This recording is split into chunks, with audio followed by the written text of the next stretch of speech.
నమస్తే పిల్లలు, ఈ వీడియోలో మనం అవ్యయీభావ సమాసం గురించి నేర్చుకుందాం. అవ్యయీభావ సమాసం అనగానే మీకు అవ్యయం గుర్తుకు రావాలి. భాషా భాగాల వీడియోలో చెప్పుకున్నాం కదా, నామవాచకం, విశేషణం, క్రియ, వీటితో పాటు అవ్యయం గురించి కూడా చెప్పుకున్నాం. మీకు గనక గుర్తు లేకపోతే ఒకసారి ఆ వీడియోని చూడండి. అవ్యయం అంటే ఏంటో ఈజీగా అర్థమవుతుంది. ఇప్పుడు నిర్వచనం చూద్దాం. అవ్యయములతో కలిసి సమాస బంధం ఏర్పడుటను అవ్యయీభావ సమాసం అంటారు. పూర్వపదం అవ్యయం అయితే అవ్యయీభావ సమాసం అవుతుంది. పూర్వపదం అంటే మొదటి పదం. అవ్యయం అయితే, అవ్యయం అంటే ఏంటి? ఆ అవ్యయం పదాలు తెలిస్తేనే మీకు ఈ అవ్యయీభావ సమాసం గుర్తించడం సులభం అవుతుంది. ఇప్పుడు అవ్యయం అంటే ఏంటో తెలుసుకుందాం. లింగ, వచన, విభక్తులు లేని పదములు అవ్యయములు.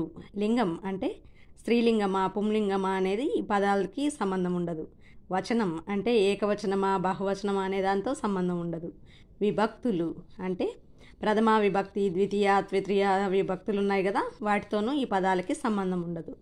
అలాంటి లింగ, వచన, విభక్తులు లేని పదములనే అవ్యయం పదాలు అంటారు.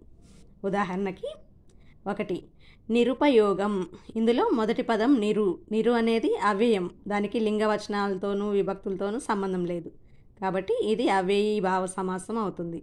విగ్రహవాక్యం వచ్చేసి ఉపయోగం లేనిది. 2 సకుటుంబం. ఇందులో స అనేది మొదటి పదం కదా, మొదటి పదం అవ్యయం పదం స అనేది. కాబట్టి విగ్రహవాక్యం కుటుంబంతో కలిసి. అనుగుణం. మొదటి పదం అవ్యయం పదం అను అనేది. గుణంను అనుసరించి. 4 యథాశక్తి. యథా అనేది కూడా అవ్యయం పదం.